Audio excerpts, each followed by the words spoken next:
Esta noche, en Sin Censura, para hablar largo y tendido, en exclusiva, en nuestros estudios, la consejera presidente del INE, Guadalupe Tadei, y me da mucho gusto que se haya concretado por fin este diálogo que, le advierto, va a ser intenso.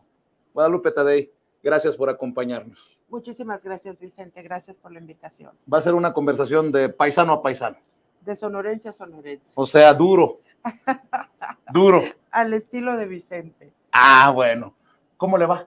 Muy bien, afortunadamente, con mucho trabajo, con mucho que hacer, con muchos proyectos y programas que están caminando dentro del instituto, que no se ven, pero que todos los días avanzan. Le pregunto que cómo le va porque advierto que la guerra sucia anda con todo contra Guadalupe Tadei después de la partida de personajes que tienen nombre y apellido y que hemos sido aquí muy críticos de ellos, Lorenzo Córdoba y Ciro Murayama. Hay una guerra sucia contra el INE que encabeza Guadalupe Tadei. Pues seguramente habrá quien no esté de acuerdo con el cambio, pero el cambio era constitucional, se tenía que dar. Así es que estamos aquí hoy por hoy y habrá otros muchos que están muy contentos, además hay que decirlo, o que están acompañando este proyecto, como acompañamos muchos en otro momento los proyectos administrativos y de gestión de los las diferentes presidencias que se fueron ocupando. Hoy es otra situación similar. Pero estoy seguro que le cuentan sus asesores, su círculo cercano, que hay analistas, periodistas que hablan de un sometimiento del INE ante este, y con todo el sarcasmo del mundo lo digo, cuasi dictador López Obrador, que se le fueron, dicen algunos medios de comunicación y algunos periodistas que ya conocemos, que se fueron a tirar de tapete a Palacio Nacional. Seguramente no se dan cuenta de lo que está pasando, el jaloneo intenso en el INE. ¿Cómo digiere Guadalupe Tadei todos estos dichos y voladas en ocasiones? Sí, yo creo que hay que estar muy atento a la opinión que está en los medios impresos, en los medios digitales, en la radio, en la televisión, porque hay que ser sensibles a lo que se comenta. Sin embargo, entender que esto que se está planteando por algunos columnistas o editorialistas o opinólogos en esta materia es verdad, pues sería como darle la razón a quienes atrás decían que el instituto estaba volcado hacia un lado. Yo creo que no tienen la razón y no tiene sentido colocar al instituto en esta postura. El instituto tiene 33 años más allá de quienes estemos integrando en este momento. Estoy en el instituto desde el 91. Antes de esto, de que ocupara esta posición, no había habido ningún señalamiento de imparcialidad. No tendría por qué existirlo hoy, de parcialidad. No tendría por qué existirlo hoy, así que el compromiso profesional es amplio, es reconocido. Hay mucha parte de la estructura del instituto con la cual me ha tocado colaborar durante años. Te quiero decir, delegados, gente de las áreas técnicas, gente de la propia área administrativa, de presidencia, que en otros momentos me tocó colaborar con ellos. Y hoy por hoy, entender que eso sería verdad, para mí sería así como un crimen, declarar la guerra a algo que ha venido existiendo y que ha dado resultados. A veces los resultados no son los que espera una fuerza política, pero ahí están y son auditables en todo momento, ¿no? Yo mencionaba aquí en Sin Censura que era hasta cierto punto peligroso esto que intentaban hacer desde el bloque opositor, un INE ciudadano, decía, un mini INE. Yo decía, eso ya es ser muy perverso, porque además estaba integrado por exconsejeros, ¿no? Veo que los exconsejeros están pues muy alebrestados por estos nuevos aires que se perciben en el INE. Uno de los más públicos y de los más aferrados, si me permite la expresión, es Marco Antonio Baños. ¿Qué hay? ¿Qué hay detrás de declaraciones, de acciones, que al final terminaron no volando, porque no funcionó esto del mini INE, pero de que están dispuestos muchos a convertirse en una zancadilla, eso que ni qué. Sí, Vicente, yo primero debo de decir que me da mucho gusto que hayan recapitulado que hayan recapacitado, que hayan reflexionado que no se le podía llamar mini INE. Y cambiaron toda su tónica y su discurso. Y sí, estoy pendiente y atenta a lo que sucede en un modelo de participación política y en el otro modelo de participación política que había iniciado con anterioridad. Quiero decirte que yo respeto muchísimo al maestro Marco Antonio Baños en su calidad de consejero mientras él estuvo ahí. Me sorprende que diga que este tipo de reuniones no se debieran de hacer, porque hace alusión específicamente a la reunión con los gobernadores. Digo, si alguien fue un hombre preocupado por tener una relación cercana con todos los gobernadores del país, pues es justamente el consejero Marco Antonio Baños, y lo hizo durante toda su gestión, lo cual es de aplaudirse. ¿Por qué? Porque justamente estamos frente al Sistema Nacional Electoral, en donde nos convoca a los gobiernos locales y al propio Instituto Nacional Electoral en dos materias fundamentales, en materia presupuestal y en materia de seguridad. Aquel consejero que no nos ocupemos, que no nos preocupemos por motivar este tipo de relaciones en las entidades de las autoridades electorales con el Ejecutivo estatal, digo, no estaríamos entendiendo lo que es el Sistema Nacional Electoral. Y me preocupa que este tipo de opiniones se den en este momento, porque justo lo que acabamos de lograr en esta reunión es el compromiso de los 32 estados de iniciar el primer contacto con las autoridades electorales locales y el Ejecutivo para esos dos propósitos.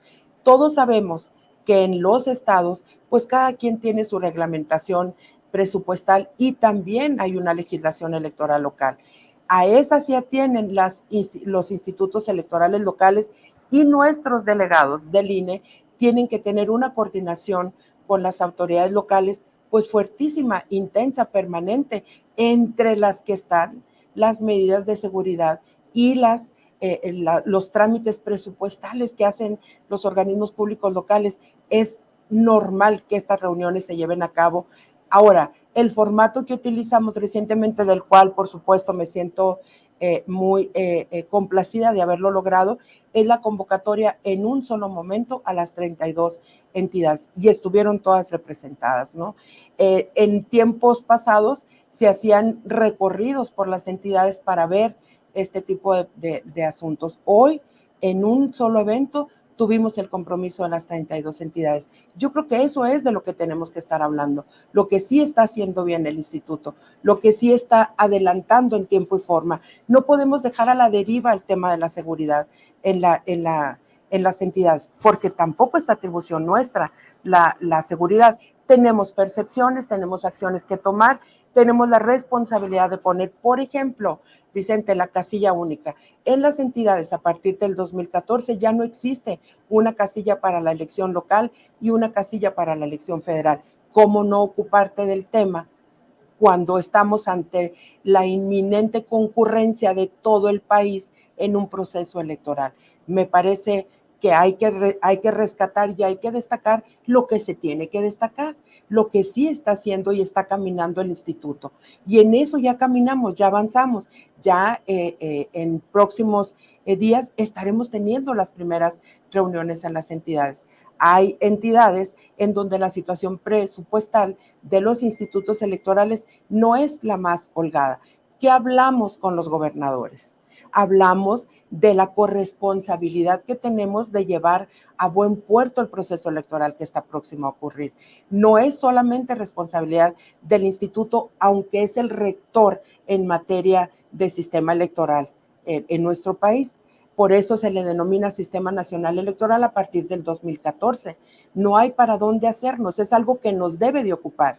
Preocupémonos cuando estas acciones no se lleven a cabo y dejemos a la deriva la coordinación entre el Instituto Nacional Electoral y los organismos públicos locales en esas dos materias.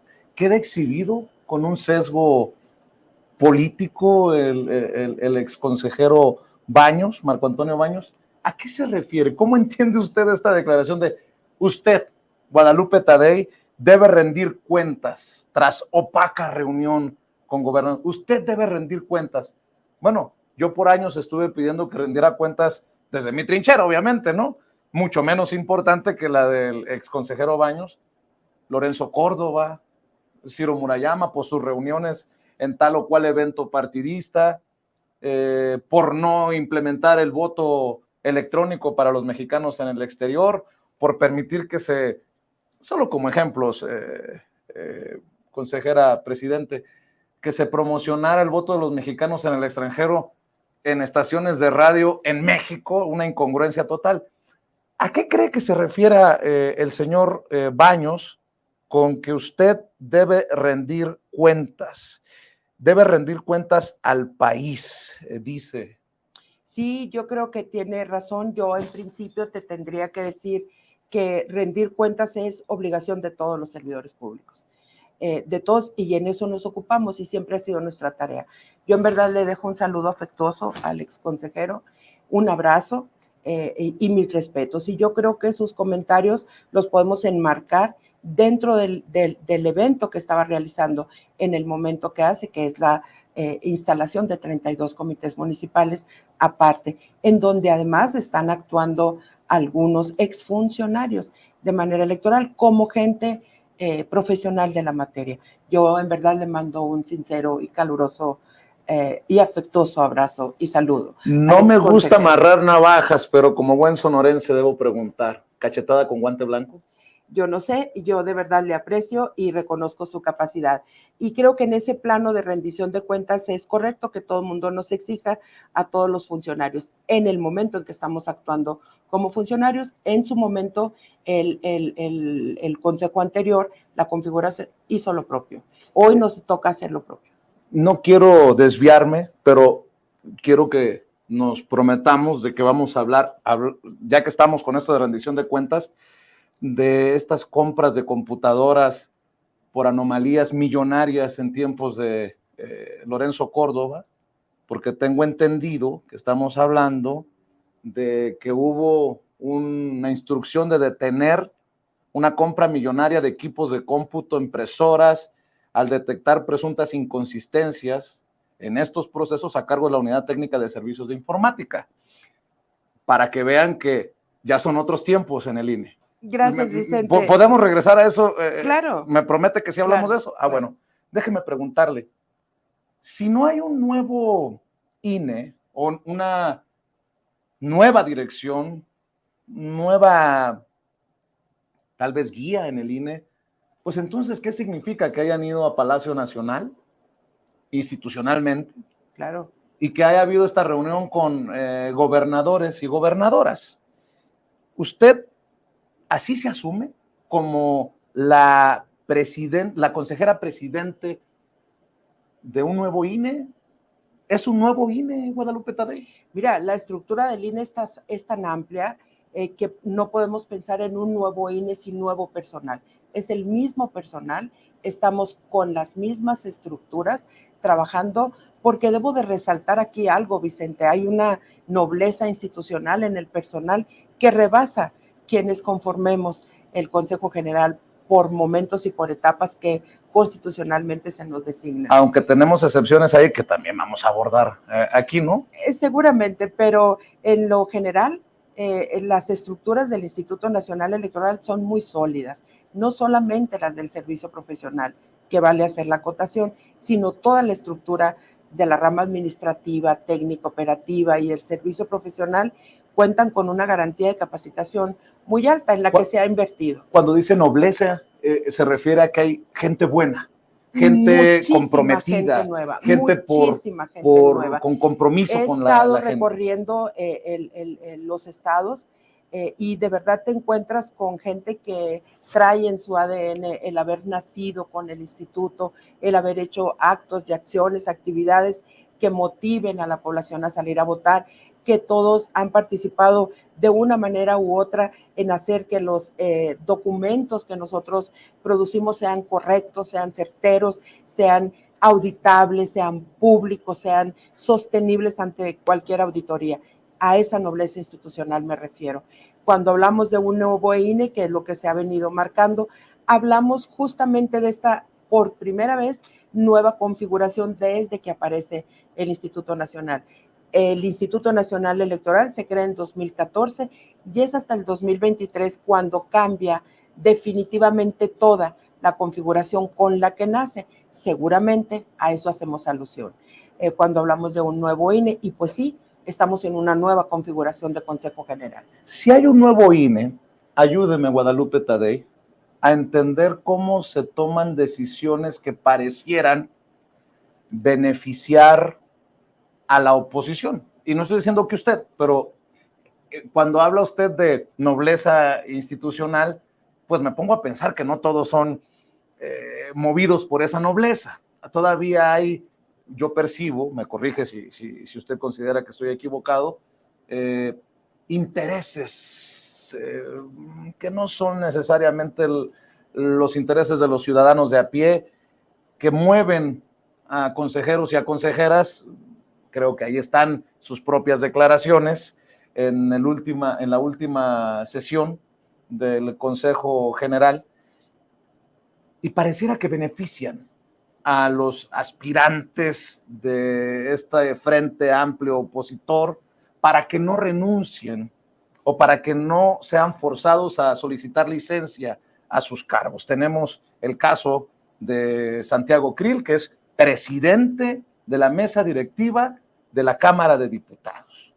Tenemos a la senadora Xóchitl Gálvez, y del otro lado tenemos a 6 personajes que buscan la coordinación de la defensa de la Cuarta Transformación por Morena, PT y Verde, que ya se separaron de sus cargos. Pues todo pareciera que no hay piso parejo y que la decisión que se ha tomado en el INE no abona a que tengamos piso parejo. Pareciera que hay algunos en la oposición que no quieren soltar el hueso, o que no quieren dejar sus privilegios, o que quieren seguir aferrados a pues mover sus aspiraciones con los beneficios que le da el puesto. ¿Voy bien o me regreso, No, Guadalupe Tadei? va muy bien, Vicente. Lo que pasa es que, a ver, ¿qué tenía que hacer el instituto ante esta resolución del Tribunal Electoral? Te voy a regresar un poquito en el tiempo. Cuando inicia el proceso político de la búsqueda de la coordinación para el seguimiento de la 4T, la percepción es que el instituto estaba siendo permisivo ante la 4T, ante la búsqueda de esta coordinación. El instituto tomó decisiones a través de la Comisión de Quejas y Denuncias, que intentó definir los lineamientos a seguir por parte de este movimiento. Cuando surge el Frente Amplio por México y su constitución es aprobada en Consejo General, también se emite estas reglas, es decir, la Comisión de Quejas sí actúa en su momento. Pero siempre tuvimos la claridad y siempre lo estuvimos diciendo, que el instituto, a través de la Comisión de Quejas y Denuncias, es efectivo en la toma de decisiones en las medidas cautelares, solamente si proceden estas, y que el fondo de los asuntos siempre se tendrían que resolver y enviar a la sala especializada del tribunal. Una vez que esto llega hasta la sala superior, entonces el tribunal decide y hace un reconocimiento pleno de lo que está sucediendo en este contexto actual, que inicia con estos procesos sui generis inéditos, les llama el Tribunal Electoral, y empieza a descifrar: ¿estamos ante un contexto político diferente? Sí. ¿Estamos ante una conversación pública en términos políticos mucho más activa que antes? Sí. ¿Tenemos un contexto sociopolítico diferente? Sí. ¿Se trata de procesos políticos y de vida interna de los partidos? Sí. ¿Se trata de autorregulación de los partidos? Sí. Es decir, lo primero que tendría que hacer, y fue sensible el tribunal ante esta realidad que se nos presentaba y que todo mundo le ha venido llamando precampañas, precampañas anticipadas, y todo este tipo de títulos que le hemos ido colocando a lo largo del camino los mexicanos y mexicanas a este proceso, el tribunal le llama proceso político, válido en todos los partidos políticos, y hace una diferenciación en el tiempo. Hasta antes de que inicie el proceso electoral, todos los partidos políticos están en la posibilidad de realizar procesos políticos sin connotación electoral, sin contenido electoral. De ahí que haga esta diferenciación en el tiempo, porque una vez iniciado el proceso electoral, la ley es muy clara y tiene todo verdaderamente tipificado. Si es acto anticipado de campaña, si es acto anticipado de pre-campaña, el uso indebido de recursos públicos, la propaganda gubernamental, todo este tipo todo lo que ya está regulado por la norma jurídico-electoral. Y entonces es así que define que el instituto tiene que emitir unos lineamientos en esa materia. Y en esa reflexión que hace el instituto, ahí teníamos que tener objeto de los lineamientos, revisar el tema de la fiscalización especializada, revisar el uso de recursos públicos, participación de servidores públicos, eventos estrictamente de carácter político que no tuvieran elementos de carácter electoral, efectos de los no cumplimientos, y todo esto lleva a una reflexión jurídico, administrativa y de fiscalización hasta llegar a la tipificación de las posibilidades de participación de, por ejemplo, los legisladores y los servidores públicos en general. Los legisladores se establece desde siempre su actividad, doble actividad que ellos manejan, la legislativa bidimensional, se le llama la legislativa y la de partido político o representante popular de una fuerza política. Y es así que tienen ellos dos esa característica. Por lo tanto, dice, usted podrá acudir en una parte del lineamiento a todos los eventos, a cualquier día, a cualquier hora, sin menoscabo de sus actividades parlamentarias. Ahí está el meollo del asunto, porque yo veo muy viajeros a algunos. Pero hay otro artículo que establece que cualquier servidor público no podrá participar de manera activa en los eventos, aun cuando sea persona inscrita, porque pondríamos en riesgo el tema de la equidad, que es el gran objetivo de estos lineamientos y el gran objetivo que se planteó la Sala Superior cuando dice cómo podemos cuidar la equidad en la contienda. Muy bien, emitamos unos lineamientos, una fiscalización especializada para este proceso, aunque forme parte, Vicente, del gasto ordinario de los partidos. Hay una tarea que tendremos que hacer de manera adicional en el instituto y es esta fiscalización, para ver si en algún momento se configuran estos hechos o acciones que puedan llevar a que los recursos que se están viendo en materia de fiscalización puedan formar parte de una posible precampaña o campaña. Bueno, salud con tecito usted, cafecito su servidor. Gracias. Déjeme preguntarle ¿qué le genera saber que todavía hay intereses que no están muy conformes con Guadalupe Tadei llevando las riendas del INE? Porque es evidente que no todos los consejeros y consejeras piensan como usted. Le han trabado hasta tener su secretario general, ¿no? Avalaron a Edmundo Jacobo, pero a usted le han puesto trabas. Y yo sí veo con claridad que hay intereses todavía de esos que suspiran por el pasado. ¿Cómo le ha hecho? Primero, usted también los ve, ¿no? Bueno, yo creo que cuando hay una incorporación de 4 elementos nuevos en un colegiado de 11, lo primero que encuentras es una resistencia natural, pero no una resistencia, vamos a decir, en el mejor de los planos, por desconfianzas políticas o desconfianzas de capacidades. Es una resistencia normal, como cuando se incorpora cualquiera a cualquier equipo de trabajo. Lo que hay que ir abonando en el camino es la capacidad de trabajo, la responsabilidad que asumes, y eso se va demostrando poco a poco. Yo creo que hay que tener paciencia y pensar que el tiempo siempre pone todas las cosas en su lugar y que hay un objetivo que nos mueve a los 11, y es que el proceso electoral salga perfectamente bien. A ¿Qué ni retos uno ven? de los 11, los retos que vemos es justamente la dimensión del proceso hoy por hoy, Vicente. Estamos hablando de prácticamente la impresión de 520 millones de boletas, por ejemplo, en donde hay que poner a prueba la capacidad no solamente de Talleres Gráficos, sino todas las empresas que alrededor de estos procesos giran. Estamos hablando de 32 PREP más el del Instituto Nacional Electoral. Estamos hablando de 9 conteos rápidos para gubernatura más el de Presidencia de la República. Estamos hablando de casi 20,000 puestos en juego en este proceso.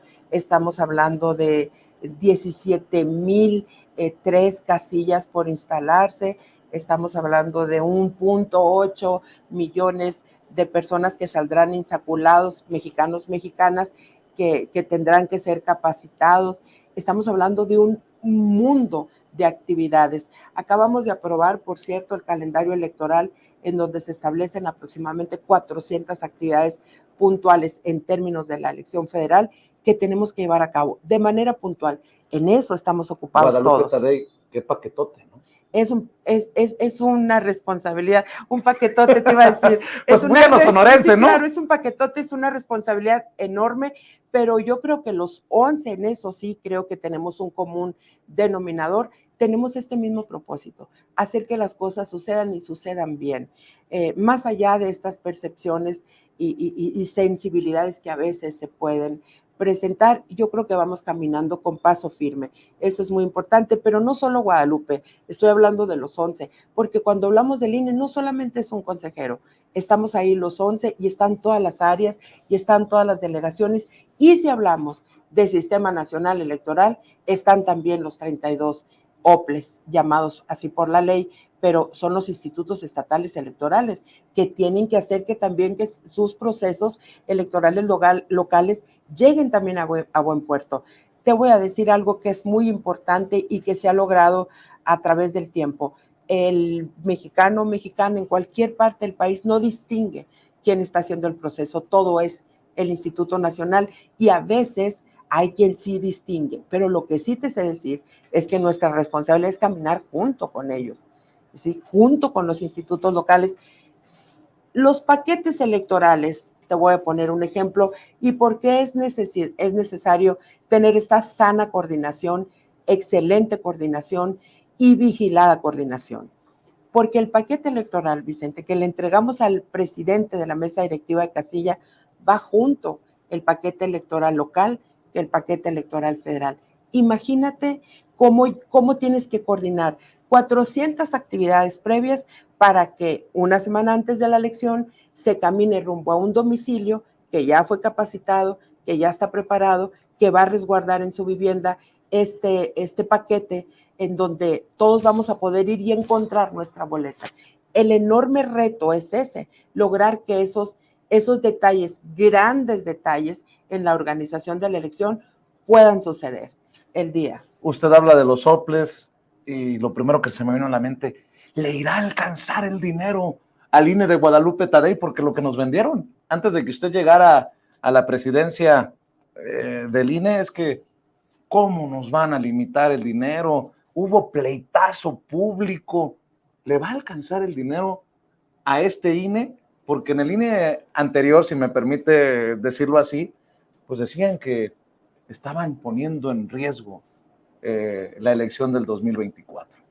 Fíjate que estamos haciendo todos los trabajos presupuestarios en el instituto y hemos sido muy cuidadosos. Hemos hablado con las juntas locales, que son nuestras delegaciones, ha participado como nunca antes todas las unidades responsables en esta elaboración. Se han puesto sobre la mesa las necesidades puntuales, pero también ha habido revisión de aquello que es posible no utilizar durante el proceso electoral. Cuando estamos en un proceso electoral de esta magnitud, claro que toda nuestra responsabilidad, nuestra acción, nuestras actitudes, todo lo que estemos haciendo tiene que ver con su realización, más allá de otras actividades que normalmente también hace el instituto. La elaboración del presupuesto va en muy buen camino. Creo que es defendible cada uno de los pesos que pongamos en el presupuesto. Ese es el compromiso que hicimos con la Jucopo, por cierto, que también es otra reunión que tuvimos de coordinación, de sana coordinación interinstitucional, es decir, con la Jucopo, con la Presidencia de la República, con la Secretaría de Gobernación, con los poderes ejecutivos de los estados, con la Secretaría de Seguridad para el tema de Coahuila y Edomex. Es lo que tiene que hacer el instituto. Y hoy por hoy, después de haber platicado con los integrantes de la Junta de Coordinación Política de la Cámara de Diputados, el compromiso que hicimos fue tener un presupuesto solicitado que sea capaz de ser defendido por sí mismo, que no necesitemos estar en tribuna defendiéndolo, en ningún tipo de tribuna, pero si es obligación hay que hacerlo, pero deberá de ser tan defendible porque cada actividad deberá de estar circunscrita a una atribución jurídica que tenga el instituto. A ver si entendí. Sí le va a alcanzar con el presupuesto. Claro. O sea, ya de ahí es una sorpresa porque pues veo un mejor manejo de los dineros y de los millones. Insisto, no pretendo, Guadalupe Tadei, decir cosas que usted no quiera, pero nos vendieron por meses, por años, que si les tocaban el presupuesto, la democracia estaba en riesgo. Y hoy usted aquí en Sin Censura en nuestros estudios está diciendo, nos vamos a apegar al presupuesto, nos va a alcanzar el presupuesto y lo vamos a hacer bien por la patria y por la democracia. Pues vaya declaración la de usted. Y porque han participado todas las unidades responsables en la elaboración del presupuesto. Ahora, debo decir que la tradición de la generación del presupuesto, yo no puedo criticarla, pero sí sé que lo que estamos haciendo hoy está apegado estrictamente a las atribuciones que tenemos en la ley y que lo que estemos planteando ante la Cámara de Diputados pasa primero por el Ejecutivo y la Secretaría de Hacienda, es lo que requiere el proceso electoral. No critica lo que se hizo, defiende lo que se hace. Así es. Bueno, yo le voy a dar algunos elementos en un ratito para ver si podemos llegar a un acuerdo para criticar lo que se tenga que criticar, porque había cosas muy cuestionables que por ahí hasta rayan en la corrupción, desde mi perspectiva, es mi opinión, en el Instituto Nacional Electoral con la dirección anterior. Hay una intención, antes de llegar a eso, de confrontarla a usted como consejera presidente con el presidente de la República, porque veía algunos encabezados, creo que hoy, ayer, el presidente se brinca al INE y por las declaraciones en la mañanera. Y digo, a ver, esto no, hay que analizarlo más profundamente. Aquí lo que quieren, desde mi perspectiva, es que haya una declaración que se salga de la civilidad, de la calma que ha acompañado su presidencia, su corta presidencia en el INE. ¿Es así? Pues si esa fuera la intención, yo creo que hay que hacerla a un lado. Lo que a nosotros nos ocupa es mantener una sana relación interinstitucional con todos en el gobierno. ¿Faltó algún consejero o consejera en la reunión que tuvieron en Palacio? No. Digo, ¿faltó alguien en esta reunión con gobernadores y gobernadoras? No. ¿Con la Jucopo? Estuvimos los 11. O sea, ¿están todos? Estamos todos. Por eso digo que más allá de estas versiones que forman parte de la conversación política cotidiana. No, la grilla, consejera presidente. Un interés que nos mueve a todos los consejeros y es llevar a buen puerto. Yo creo que no es necesaria ninguna confrontación con ningún actor de ningún nivel.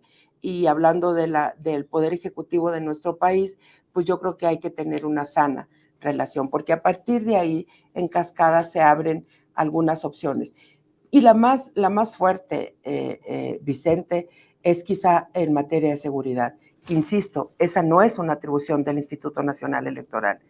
¿Cómo no entender que tenemos que abrir puertas en el Ejecutivo Federal llenos ejecutivos locales en esa materia. A nosotros nos toca llamar al voto, convocar a la ciudadanía, convocarla de manera permanente a que acuda al módulo, a que acuda a votar, a que sea funcionario de casilla, a que esté con nosotros nuestros vecinos el día de la jornada y que hagan el primer cómputo y escrutinio de los que ya son votos, ya dejan de ser papeletas y se convierten en votos, pero además que cuiden el traslado hacia los lugares en que se van a desarrollar los cómputos. ¿Cómo no entender que tenemos esa enorme responsabilidad y que la tenemos que cumplir? Más allá de colores, más allá de actores, es una responsabilidad que lo que tenemos que responderle a nuestro país es justamente eso. Sí estamos ocupados y sí estamos trabajando en lo que debemos de trabajar, abrir estas puertas. A ver, yo tengo percepciones en materia de seguridad, pero no soy la experta en materia de seguridad. Si yo participo en una mesa en donde este tema es puesto ahí para ser analizado y yo llevo en un corto tiempo, que es lo único que pedimos, no participar en toda la mesa. Hay asuntos que son de gobierno federal o local, pero sí en el tiempo correcto participar y decir, estas son mis preocupaciones como institución electoral, como autoridad electoral, las pongo, las compartimos, no las compartimos, pero hay otra. Durante ya está el proceso electoral, ya están las campañas en acción, las precampañas y las campañas, y hay denuncias de violencia política en materia de género o simple y sencillamente violencia política, necesidades de seguridad. ¿Cuántas veces lo hemos visto en el país en esas mesas que tenemos que abrir con esta relación interinstitucional? Ahí se coloca ese tema. Y entonces es este grupo profesional en esa materia el que define las líneas que habrán de seguirse para que si hay un candidato o candidata que solicita protección personal, por ejemplo, se le pueda brindar en qué medida, en qué nivel. Eso es lo que se hace ahí.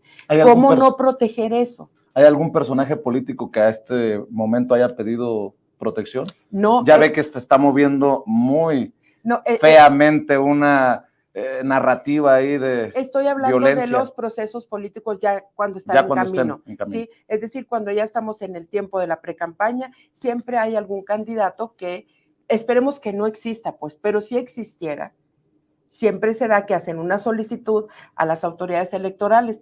Ese es el camino que ellos toman y esta autoridad electoral lo deberá de llevar a la mesa de seguridad. Y ahí, como están reunidas todas las autoridades correspondientes, es donde se le da causa a esto.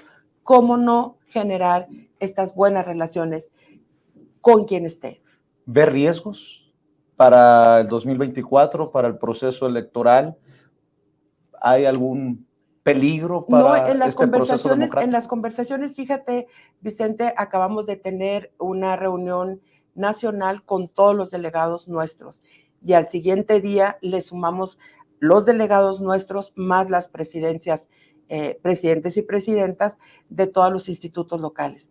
Este es un tema que se aborda y es ahí donde nace este compromiso, esta responsabilidad de buscar esta relación entre las autoridades electorales locales con el Ejecutivo o la Ejecutivo estatal, porque ellos manifiestan sus propias percepciones y es ahí donde, si pudiésemos hablar de riesgos, se manifiestan estos posibles riesgos. Los deben de poner en la mesa y ahí se va a definir porque insisto mucho en esto. Yo puedo tener percepción de seguridad o de inseguridad, de problemas sociales, de problemas de vandalismo, de problemas de incluso venta de estupefacientes, pero solo puedo tener la percepción.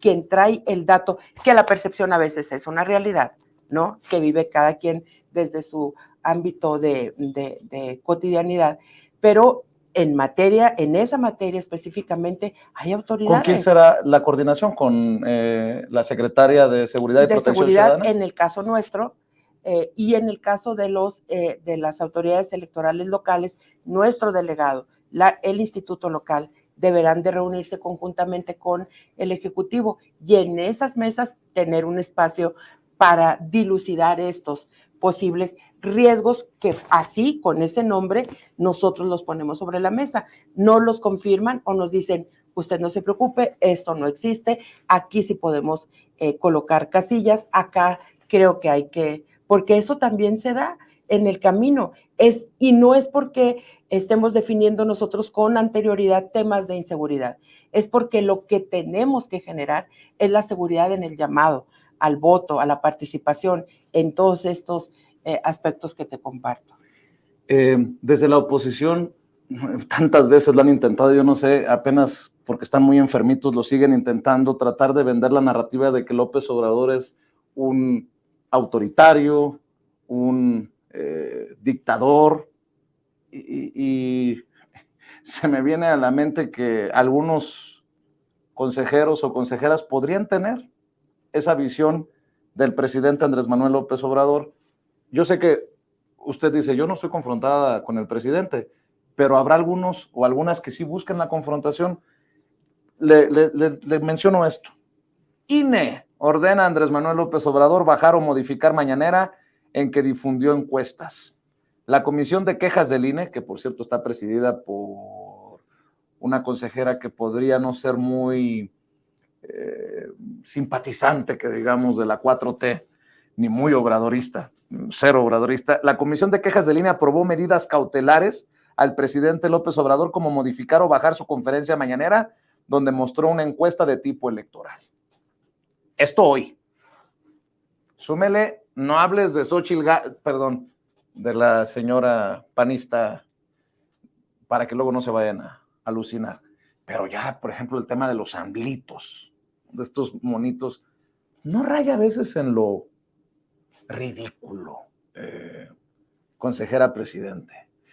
Esto de, tienen que fiscalizar los amblitos. Pues si todo mundo sabe que los simpatizantes, comerciantes, simpatizantes de Andrés Manuel López Obrador, sacan su lanita de vender estos amblitos. Pues, ¿cómo responsabilizar a un partido o a un lado de la mesa, hablando así electoralmente, por los amblitos? ¿Qué me dice de esto que le pongo sobre la mesa? Sí, también es un tema que se analizó, es un tema que se discute y se converge finalmente en una definición. Yo estoy convencida de que esa regla no está solamente direccionada a los amblitos.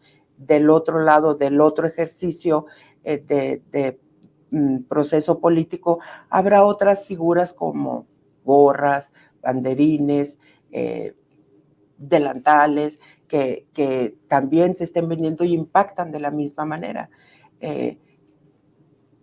Más allá de lo que yo pueda opinar, es lo que está en el reglamento de fiscalización, es lo que está establecido, es lo que está acordado. Pero hasta no hables de ya sabes quién. Sí, o sea, a ver, ¿cómo? O sea, imagínense que yo me refiero a mi mamá, no la conoce usted, pero fíjate que ya sabes quién llegó hace rato. Por favor, es una locura que asuman que ya saben quién es. Al rato me van a decir que no diga cabecita de algodón, o no, o sea, por favor, Vicente, Guadalupe. Lo que estamos viendo es que esta sobreregulación en el tema de campañas, por ejemplo, tendrá que dar pie, y estos lineamientos, esta emisión de los lineamientos que resolvió que nos instruye la Sala Superior que hagamos, tendrá que dar pie a una revisión legislativa en materia electoral, y está muy próxima a verse, porque justo las exigencias de unos y de otros actores políticos van formando parte de la legislación electoral. Seguramente esto tendrá que ser recogido por la nueva legislatura y ver hasta dónde afecta afecta a los partidos, por un lado, pero por el otro lado afecta a la participación ciudadana y todo el proceso. ¿Qué es lo que tenemos que privilegiar por encima de todo? Primero, en materia organizativa, todo esto que te he estado comentando, pero en el otro espectro está la participación ciudadana. ¿Cómo convocas al ciudadano? ¿Cómo lo motivas a que crezca la participación ciudadana y que cada vez más nuestros gobernantes sean más votados en el nivel que estemos eligiendo en ese momento? Pues justamente cuando la sencillez de las normas, la sencillez de la regulación es aceptada y es entendida por todos los actores, ¿no? Yo creo, estoy convencida que la próxima legislatura habrá de retomar todo esto que correctamente de un lado y de otro se comenta en los medios de comunicación, así como el tuyo. Algo que me duele, que quedó pues por fuera con esta decisión de la Suprema Corte de Justicia de la Nación de echar abajo el plan electoral B o el plan B de reforma electoral, es el voto de los mexicanos en el exterior. No sé si usted lo sepa, pero pues Sin Censura nace en Estados Unidos. Mi experiencia migrante me lleva a seguir insistiendo en que se haga más fácil el voto de los mexicanos desde el extranjero, que muchas veces no pueden sacar su credencial para votar. A mí me emocionaba el hecho de que se hablaba de votar con la matrícula consular o el pasaporte, votar en los consulados. Y sé que el presidente también está comprometido con eso. ¿Hay algún compromiso de Guadalupe Tadei, consejera presidente del INE, para mover este tema? El presidente ha dicho que sí hay voluntad. Yo le pregunto, ¿los mexicanos en el extranjero pueden tener esperanzas? Todavía hay tiempito. No sé si sea el suficiente para que no tengan que mandar sus paquetes a direcciones que muchas veces están equivocadas. Ya ve el fiasco del pasado proceso.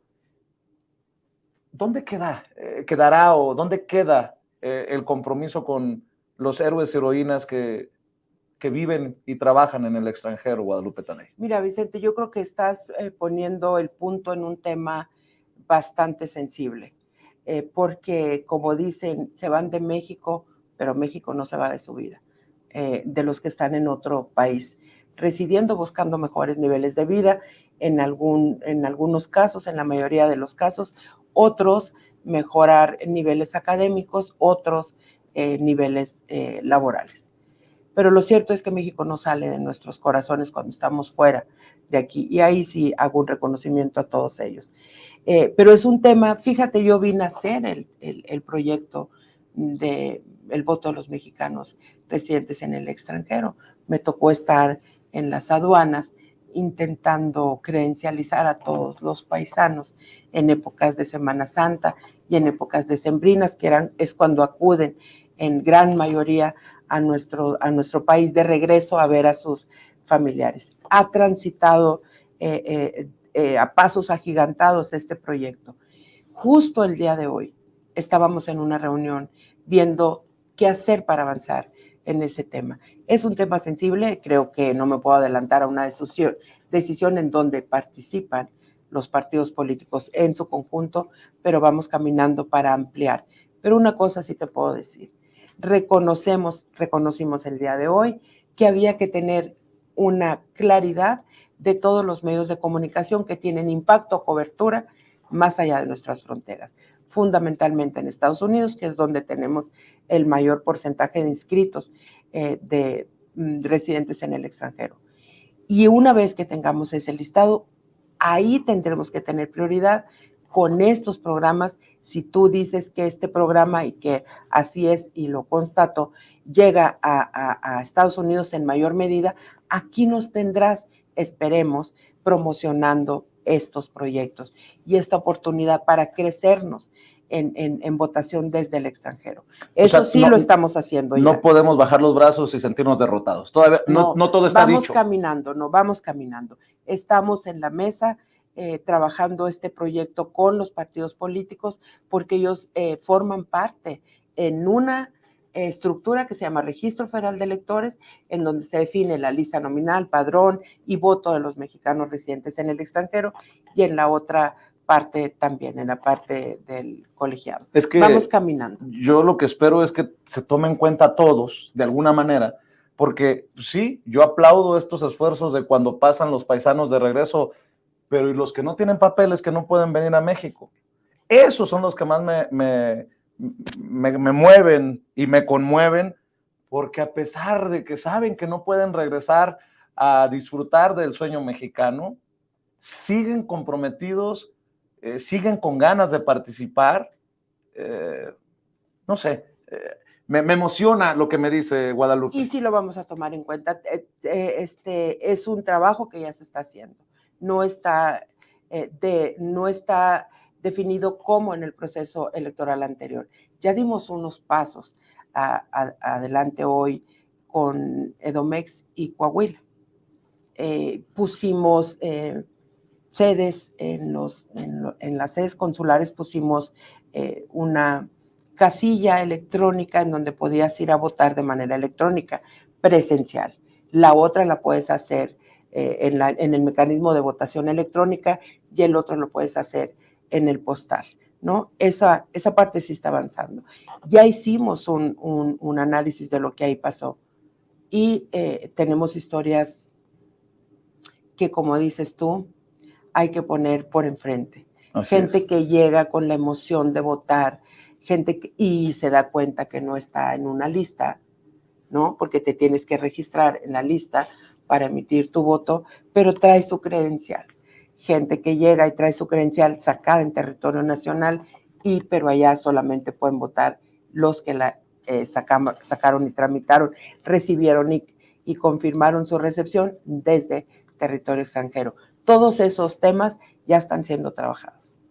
Como anécdota, tengo un amigo que es nacido en Estados Unidos de doble nacionalidad y en el pasado proceso electoral del 2018 yo le decía que se había convertido en el voto más caro del proceso, porque mi amigo Tony, a quien le mando un saludo allá a Chicago, tomó un vuelo a México, votó y se regresó a trabajar porque todavía no se jubilaba en ese entonces. Trabajamos juntos en NBC y en Telemundo. Yo decía, ese es el compromiso por la democracia. Ese sí es amor por México. Entonces, la voy a seguir molestando con ese tema, no se preocupe. consejera presidente. Oiga, a ver, no la quiero abrumar, pero el tema que estaba pendiente. Guadalupe Tadei, cuando asume la presidencia en el INE, se encuentra con corrupción. Hay casos de corrupción que deben de investigarse del pasado. Le digo porque tenemos información, sobre todo de esta compra que se llega a suspender. Tengo entendido, y me corrige si usted tiene otros datos, que la Junta General Ejecutiva del Instituto Nacional Electoral, encabezada por usted, ordenó detener una compra millonaria de equipos de cómputo, impresoras, entre otras cosas, al detectar presuntas inconsistencias en estos procesos a cargo de la Unidad Técnica de Servicios de Informática, y leo de los colegas de la revista Polemón. Esto debido a que se detectaron posibles irregularidades en la contratación de los servicios, pues uno de los potenciales proveedores ha recibido contratos por 2,000 millones de pesos en los últimos 13 años, en el periodo en que fue consejero presidente Lorenzo Córdoba del INE. Así lo publica La Jornada. ¿Qué hay de esto, Guadalupe Tadei? Porque, pues, por decirlo elegantemente, huele mal. Mira, lo que yo te sé decir, Vicente, es que hay un procedimiento establecido en materia de adquisiciones y servicios del Instituto Nacional Electoral y estamos siendo muy rigurosos en la revisión de estos procedimientos. ¿Qué significa? Yo no traigo el dato completo. Este es un comité, subcomité y luego pasa a la Junta General Ejecutiva para ser aprobada la adquisición o no. ¿Qué sí te sé decir? Hay que priorizar por encima de todo que el personal y el objetivo de estas adquisiciones se logre. El personal que tenga los equipos correctos para el desempeño de sus funciones y el instituto que tenga el adecuado trámite para la adquisición, compra o renta de estos elementos informáticos, ¿no? Si en el camino se ha tomado una decisión de suspender, de parar y reiniciar, creo que son de las mejores noticias que podemos tener, porque quiere decir que está habiendo un análisis, está existiendo una reflexión puntual, una revisión puntual de todos y cada uno de los procedimientos, ¿no? Como te digo, hacia atrás, yo no tengo ningún reporte, pero la responsabilidad desde el momento en que llegamos es muy grande y así la asumimos. Difiero con usted porque para que haya justicia ni perdón ni olvido, pero pues usted es la que lleva, usted es la consejera presidente del INE, yo solamente soy un simple peón de la información. Reporte, Vicente. Hasta el momento no hay elementos para hablar de corrupción. Así es. Bueno, entonces dígame qué tanto han cambiado las cosas en el INE, porque antes también se le pagaba documentales a Enrique Krause, lo tenemos documentado a través de las investigaciones que hace Ricardo Sevilla para Sin Censura. ¿Usted sabe de estos documentales pagados a Enrique Krause? Sé de algunas cosas en términos de promoción y publicidad. Estamos revisando esa parte de la administración. La administración es una responsabilidad enorme. No son recursos nuestros, son recursos públicos y ahí entra la responsabilidad. Lo que yo te sé decir es que en mi escritorio, a este momento, no ha llegado ningún reporte que haya un expediente que tenga que ver en esa materia y que tengamos que tomar una resolución. ¿Qué sí hay en mi escritorio? La voluntad de hacer las cosas de manera correcta, que espero que esa también existió en tiempos pasados, ¿no? ¿Podría confirmarme que había presupuesto de publicidad oficial importante en el INE en la anterior administración? Pues no puedo confirmar. A ver, son 4 meses, Vicente, dame un poquito más de tiempo y te puedo dar más información y te prometo un programa en materia administrativa. Porque ¿sí? Algunos golpes que han dado contra Sin Censura, desde con corresponsales que antes, o siguen, no sé si siguen ahí algunos corresponsales, o mujeres corresponsales cubriendo la fuente, yo se lo voy a decir así abiertamente. Como no suenan honestos, suenan metálicos. Y como siempre hemos sido críticos, o siempre fuimos críticos de Lorenzo Córdoba, o había una gran amistad, o había un gran presupuesto para los golpecitos. Pero, pues como dice usted, al tiempo, ¿no? Ahora, déjeme preguntarle, porque es otra de las investigaciones especiales que hemos hecho aquí en Sin Censura. El INE, tenemos información que le dio millones a la UNAM para disque monitoreos electorales que nunca se entregaron. ¿Usted sabe de esto, Guadalupe? Recientemente acabamos a ver los monitoreos, están ordenados por ley. El instituto tiene una estructura a nivel nacional en donde prácticamente en cada junta local o junta distrital tenemos un equipo especializado para monitorear. ¿Qué monitoreamos? Monitoreamos los tiempos de radio y televisión que corresponden al Estado y que son los que pautamos normalmente en tiempo ordinario y en tiempo de elecciones. Este monitoreo es una recopilación de todo lo que se está transmitiendo. Y entonces vemos si el pautado se está cumpliendo. ¿Qué es la otra parte? El análisis y calificación en buena, neutral o mala, creo que esos son los 3. No, positiva, neutral y negativa, así es. La calificación que se le entrega, que se le da a los diferentes programas. Acabamos de tomar un acuerdo en Consejo General en donde incorporamos otro tipo de programas, el de debate, el de espectáculos, el de diversión, creo, pero acabamos de incorporar estos. Y hubo una reacción de los medios de comunicación y está impugnado el acuerdo. Hay un monitoreo que se hace, hay una licitación que se hace porque hay una convocatoria. Justo en este momento está la convocatoria abierta a todas las empresas privadas o instituciones de educación superior que quieran participar en el análisis ya de todo lo que nosotros recopilamos en las estructuras del instituto, se ponen a disposición de esta institución y se hace el trabajo correspondiente. Siempre se ha entregado. Siempre están a disposición. Hay en la página del instituto, podemos buscar, ahí está los resultados de los monitoreos. 2 cosas para cerrar. Cuando usted habla de cuidar bien en qué se invierte el presupuesto del INE, ¿qué encontraron, por ejemplo, que diga usted, se pasaron? Esto no lo podemos permitir. ¿Qué cortaron? Mira, yo creo que se trata de reajustes. Anímese, consejera presidente, ¿qué encontraron? No, ¿Encontraron las Harley Davidson que traían perdidas? No, ahí están las cosas ahí están las motos en el instituto. ¿Todavía? Esas son, sí, ahí están. ¿Cuántas son? ¿Cuántas son? 2 creo. Que ¿Pero yo Harley veo Davidson? 2. Yo creo, yo veo 2. No sé si estén en otro lugar. Pero bueno, más allá de eso, Vicente, debo decirte que lo que encuentras, ¿qué es lo que encuentras cuando tú llegas? Y es normal que esto suceda.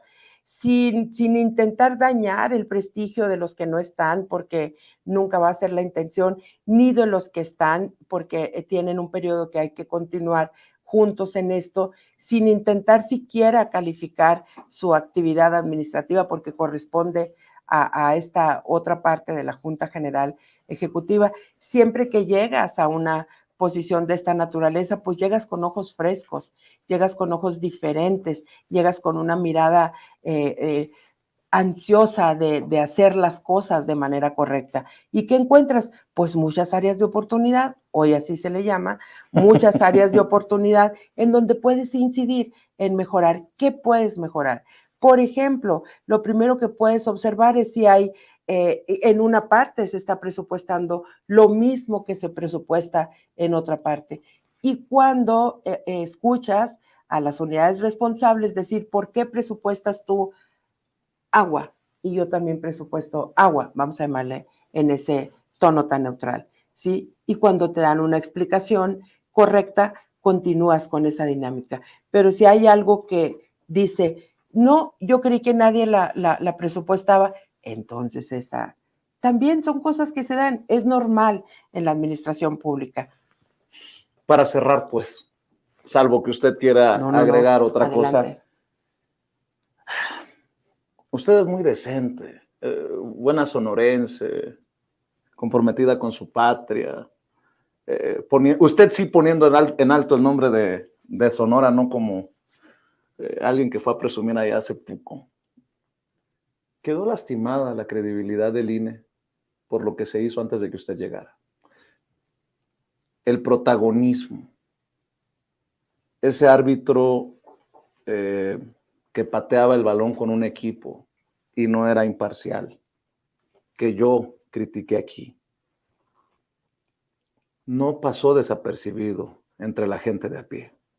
Hubo plantones, hubo movimientos, hubo manifestaciones, hubo llamados a la renuncia de medios como este, que podrían ser hasta ridiculizados por los grandes, la élite. Yo pregunto, ¿no le toca a usted también cargar con ese golpe a la credibilidad que dejaron aquellos que no cuidaron como está cuidando usted el puesto?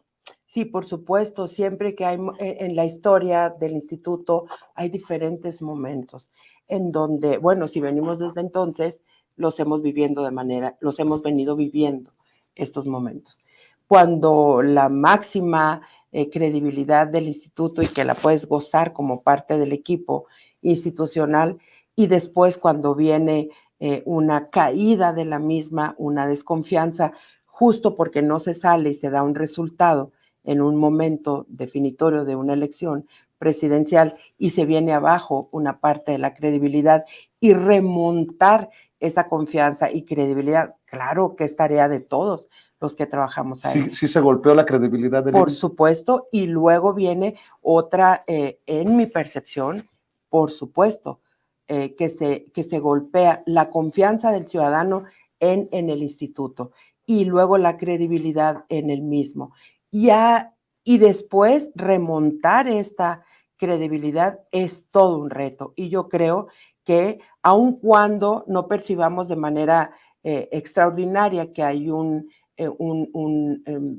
¿cómo se dice?, abolladura en la credibilidad o en la confianza, es algo. Por eso estas reacciones, por eso estas percepciones a veces no tan correctas porque no tienen los datos ni la fuente correcta, pero que se dan, sí perjudica. Pero se está haciendo el trabajo para corregir. Y lo estamos haciendo todos, no es personal. Me quita un peso de encima. Ayer no pude dormir, ya para cerrar con mi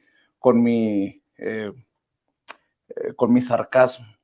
leía la columna de Lorenzo Córdoba y decía que en México hay caldo de cultivo para el autoritarismo y el populismo. Miren, ahí me lo pusieron en pantalla. Esto es lamentable. Hay algunos que no entienden que ya se fueron. Hay algunos que mejor se toman un año sabático y hay otros que trabajan como le ha visto trabajar a usted. Y le agradezco mucho que venga Muchísimas a hablar gracias. sin censura y que nos dé esta posibilidad de tenerla en exclusiva en nuestros estudios. Sé que ha sido un esfuerzo, pero mire, en el corazón como sonorense, sabe usted muy bien que no se me va a olvidar. No, muchísimas gracias. Y aquí nos vas a tener, Vicente, por el tema del voto de los mexicanos residentes en el extranjero. Estoy segura que habremos de venir más seguido de lo que te imaginas. Aquí están las puertas abiertas. Muchísimas gracias. Muchas gracias. Es Guadalupe Tadei, consejera presidente del INE, hablando con nosotros sin censura en nuestros estudios. Y yo le pido que no se conforme con ver la transmisión en vivo y en directo y que nos ayude a compartir esta entrevista, sobre todo con los paisanos y paisanas en Estados Unidos. Que nos ayude a compartirlo a través de Facebook, desde Sin Censura TV, a través de Twitter, en donde anda la perra brava, ahí en @Vicente Serrano, a través de Instagram y en Threads, en sin-censura-Vicente-Serrano. Y sobre todo, desde nuestros 3 canales en YouTube, Sin Censura TV, Sin Censura Media y Sin Censura Presenta, en donde ya somos más de 3 millones en la familia. Por su atención, gracias. En el alma, agradecido. Gracias, Guadalupe Tadei. Buenas noches, que Dios nos bendiga a todos y que chillen los que tengan que chillar, porque seguramente no estarán muy contentos por lo que platicamos aquí. Saludos a quien se ponga el saco. Buenas noches.